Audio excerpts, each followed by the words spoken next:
I am working on a different levels of life. हम corporates में उनकी productivity बढ़ाने के लिए काम कर रहे हैं, हम लोग स्कूल कॉलेजेस में काम करते हैं।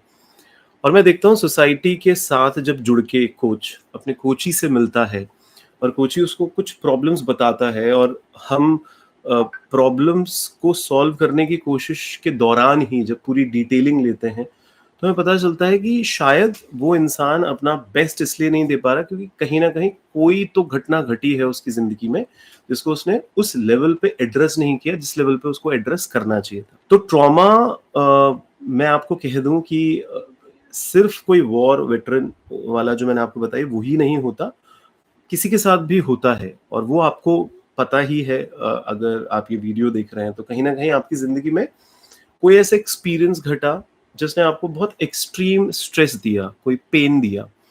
और फिर क्या होता है, एक इंडिविजुअल इंसान की जो फीलिंग होती है वो इतनी ज्यादा हेल्पलेसनेस में उस दौरान आपने फील किया होगा जब आपके साथ घटा होगा, वो ओवरवेलमिंग जो रिस्पॉन्सेस होते हैं वो बहुत डीपर चले जाते हैं दिमाग के अंदर। और मैक्सिमम केसेस में तो आप कोप ही नहीं कर पाते उन एडवर्सिटीज से, कैसे कैसे जैसे करके, ठीक है, उनको उन यादों को भुलाने की हम कोशिश करते हैं। थोड़ा भी याद आती हैं तो वो हॉन्ट करती हैं हमारे को बहुत ज्यादा। पर बात ये है कि एड्रेस तो करना होगा सर। अगर हम, क्योंकि मैं जेल के अंदर बहुत काम करता हूँ, प्रिजनर्स के साथ करता हूँ, और कुछ ऐसे केसेस भी आते हैं जो थोड़े से, जैसे कोई महिला आई जिसका रेप हुआ है, और मुझे लीगल एडवाइस तो उनको दी जाती है, पर साथ में काउंसलर भी होते हैं, तो उस तौर पे हम लोग उनके साथ काम करते हैं। साइकेट्री के जो हमारे सीनियर्स होते हैं, जो साइकेट्री डिपार्टमेंट में होते हैं, तो चाइल्ड सेक्सुअल अब्यूज के जो पेशेंट्स होते हैं उसमें भी साइकोलॉजिस्ट की मदद ली जाती है। और फिर वो जो ये बहुत टेरेबल इंसिडेंट्स होते हैं, चाइल्ड अब्यूज होना, सेक्सुअल अब्यूज होना, या फिर रेप हो जाना किसी का, समझ ही सकते हैं आप। तो उन केसेस में ये बड़ा अनफॉर्चुनेट इवेंट होता है, नो डाउट, उनकी ज़िंदगी में। और मैं जब इसके फिगर्स पढ़ रहा था, क्योंकि ज़्यादातर तो विदेशी किताबें ही हम लोग पढ़ते हैं, तो शॉकिंग फिगर थे यार। मतलब 12 मिलियन से ज़्यादा तो अमेरिका में, जिसमें तो बड़ी प्रगतिशील भी नहीं, प्रगति कर चुकी डेवलप्ड कंट्री है, one of the best country है। तो अ, आप सोचिए ना, 1 करोड़ 20 लाख के तकरीबन वुमेन विक्टिम होती हैं रेप की। और ये सिर्फ 2014 का फिगर बता रहा हूँ मैं, जो किताब पढ़ रहा था उसके अंदर लिखा हुआ था। और आप सोचिए, ये तो पढ़े लिखे देश की बात है। आप, हमारा देश आप जानते हैं क्या हमारी लिटरेसी रेट है, केरला को छोड़कर बहुत दयनीय हो जाती है कई बार। और फिर उसमें कितने केसेस रिपोर्ट होते हैं, कितने नहीं होते हैं। और जब एजुकेशन नहीं होती है तो सोचिए किस लेवल पे ये घटता होगा। बहुत, मेरे को तो बहुत दर्द सा फील होता है उन केसेस के अंदर। एंड तो तो बात क्या कहने की कोशिश कर रहा हूँ, क्योंकि मैं चाइल्ड सेक्सुअल अब्यूज का वहां पढ़ रहा था, रिपोर्टिंग में जो लिखा हुआ था कि एक तो 15 साल के से कम उम्र के ऑलमोस्ट 3 मिलियन केसेस सिर्फ 1 साल के अंदर निकल के आए। तो 30 लाख से ज्यादा बच्चे वहां की, यार देखिए पॉपुलेशन भी इतनी नहीं है, तो फिर ऐसा लगता होगा कि हर दूसरे या तीसरे बच्चे के साथ कहीं ना कहीं कुछ तो घटता ही है। ट्रॉमेटिक एक्सपीरियंस से वो गुजरते ही हैं अपनी जिंदगी में। तो इन केसेस में परिवार क्या करेगा अगर परिवार को पता ही नहीं है कि इस केस में करते क्या है।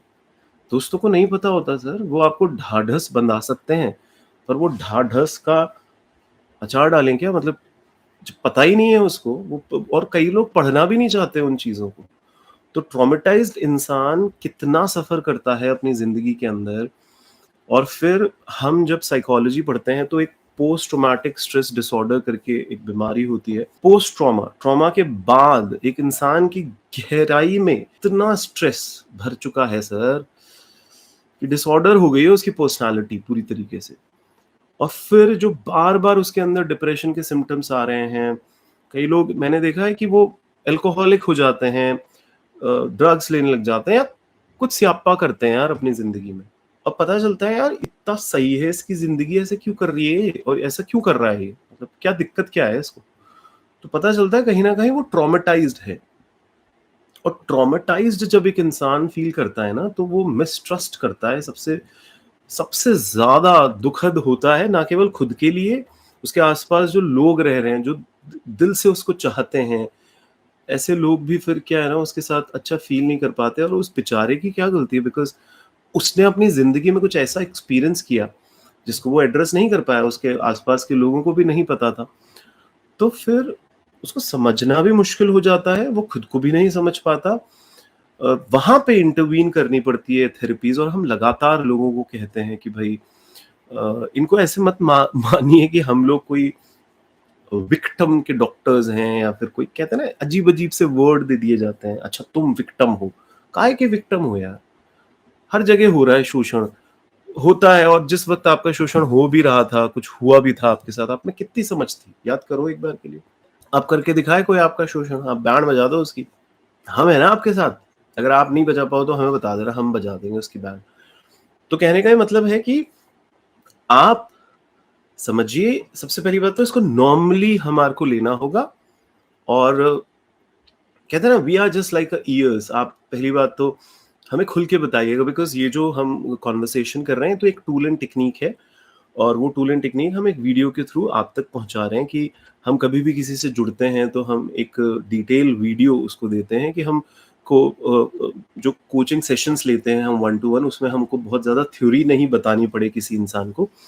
तो इसके लिए हम लोग ये पूरा डिटेलिंग बताते हैं, और ये थ्योरी बहुत इंपॉर्टेंट होती है। कई बार लोग थ्योरी को इतना इम्पोर्टेंस ही नहीं देते, वो कहते हैं अरे हमको क्या करना है थ्योरी से, आप तो प्रैक्टिकल बताओ। ये ध्यान से सुनिएगा जो भी बातें मैं आपको बताऊंगा आज, और आप लिखते भी जाइएगा और कहीं ना कहीं देखिएगा। क्योंकि देखिए, कोच हूं मैं, कोच एडवाइजेज नहीं देते। कोच तो बस आपकी सोच को थोड़ा एम्पावर करने के लिए होते हैं, और सही क्वेश्चंस पूछते हैं कोच, जब कोचिंग सेशन होता है। और आप भी कुछ अच्छे क्वेश्चंस लेके आइएगा, इस पूरे वीडियो को देखकर, आप अपनी ज़िंदगी से जोड़कर somewhere you try to connect with this basic idea. Because देखिए, कहीं न कहीं अगर आप हमसे रेपो बना पाएँगे ना, वो एक वेवलेंथ मैच हो पाएगी, तो ही वो पीटीएसडी जैसे चैलेंजिंग जो सिचुएशंस होती है ना, उसको एड्रेस किया जा सकता है। बिकॉज़ मैं आपको बता देता हूँ, जब ट्रॉमा हो जाता है किसी इंसान के साथ, तो जो उनको बेइंतहा प्यार करते हैं और कई सालों तक प्यार करते हैं, वो उन पे ही अगर शक करता है, तो हमारी फिर क्या औकात है यार? हम लोग कौन हैं? मतलब आप हमें थर्ड पार्टी मानेंगे, पर हम आपको कहते हैं, पहली बात तो जो भी बातें हमें बताई जाती हैं, हम बड़ा कॉन्फिडेंशियल रखते हैं उन बातों को। और हम बहुत इंटीग्रिटी मेंटेन रखते हैं अपने कोचिंग पूरे प्रोसेस के दौरान। बहुत प्रोफेशनल हैं हम अपनी तारीफ कर रहा हूँ। बट प्रोफेशनलिज्म इसलिए भी कह रहा हूँ बिकॉज़ हम समझते हैं इसकी sensitivity. That is what we are trying to say, है ना? And it's not a joke for us. So please आप खुल के बताइएगा जितना भी बातें